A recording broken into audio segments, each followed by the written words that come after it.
Hey everyone, thanks for tuning in to the video for the Bible reading scriptures for July the 25th through the 31st. I want to set up this week's readings with a story, and actually it's one of the Bible readings you will get to, I think, on Saturday of this week. Jesus was just ministering to a woman in Samaria. You'll probably recognize that story from John chapter 4. And the disciples come back to where Jesus was, and they have food with them. They ask Jesus to eat some food. Jesus says, "I have food that you don't know about." And the disciples are confused. They don't know what kind of food Jesus is talking about. Then Jesus says this, and you can tell that he's about to describe some spiritual food. He said, "My spiritual food," or "my food is." Now I want you to think about what Jesus might have said next. My food, my spiritual food is, what would we think? God's word. Man does not live by bread alone, but by every word that comes from the mouth of God. Jesus could have said, "Oh, my food is God's word," or God's presence, or the love of God. That's not what Jesus says. Jesus says this: my food is to do the will of God and to finish God's work. Isn't that kind of interesting?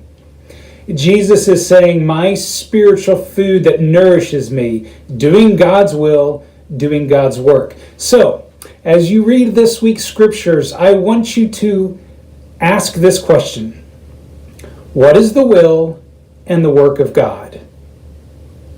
Because if that is what Jesus' spiritual food is, I think it's ours too. I think that's what God means for us.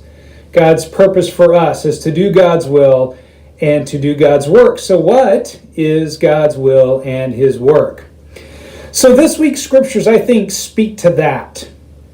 The first 3 days, Thursday, Friday, Saturday, you're going to read about what is God's will and work. And it won't be a complete exhaustive description of it, but it will give you some things to think about. What is God's will for people? What does he want to do?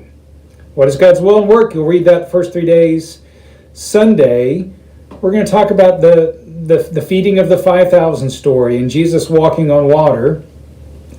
And I think we will see what's the attitude that we must have if we indeed will go about doing God's will and work. What's the necessary attitude? Because something that it's remarkable in the story of the feeding of the 5,000, Jesus walking on the water, from the Gospel of John, there's crowds and there's the disciples, and there's some similarities. Both the crowds and the disciples are seeking Jesus. Both the crowds and the disciples are receiving from Jesus. Both the crowds and disciples are amazed at Jesus. Both the crowds and the disciples want Jesus, but there's a difference in their attitude.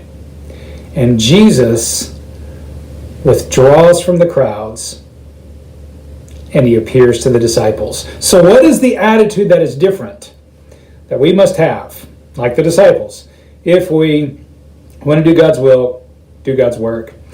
And then the last 3 days, Monday, Tuesday, Wednesday of next week, I think that they're going to show you some things that we can expect, some expectations we should have if we are indeed going about doing God's will and work. What should we expect to happen? What should we expect to be a part of, both in an inward way and also in an outward way? So I hope you enjoy these the readings for this week. Don't forget the question that I want you to think about, and I'll give an answer to this on Sunday. What is God's will? What is God's work? And then what's the attitude that we need in order to really go about doing that?